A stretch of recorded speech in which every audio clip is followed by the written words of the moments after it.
So let's talk about music history. So music history covers everything about the composers, the regions they're from, the type of works they made, the type of compositional techniques that were used in their music during that particular historical time. It also covers the culture of the environment in which they came from. So as you know from all your music history classes, it extends all the way back to antiquity.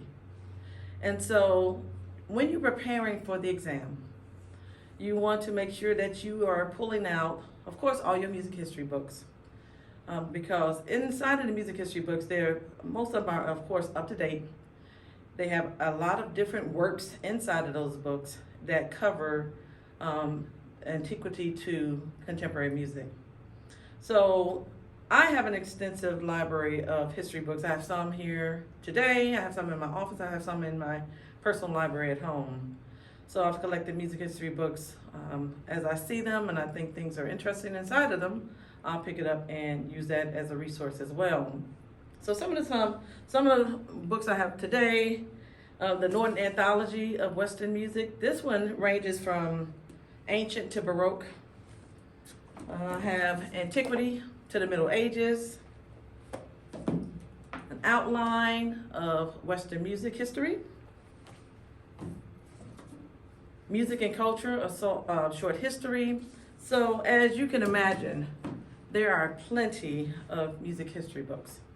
Do you need to have all of these books? Absolutely not. Most likely the books that you have from your music history course is enough.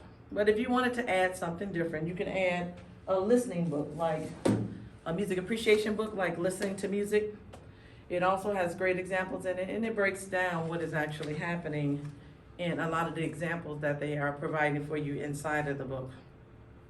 So music history is extensive, and they can ask you, the test designers can ask you any question from what we understand to be the beginning of music. It's definitely as it's been written down.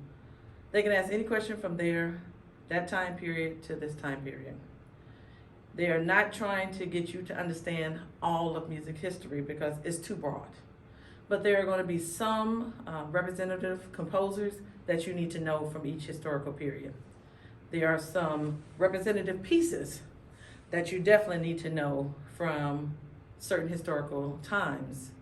And you need to know where these composers are from, of course, because that dictates and influences the type of music that they were making and the type of compositional techniques they were actually using. So music history is broad, and we're going to just do a quick overview of some of the things you want to think about as you prepare for music history.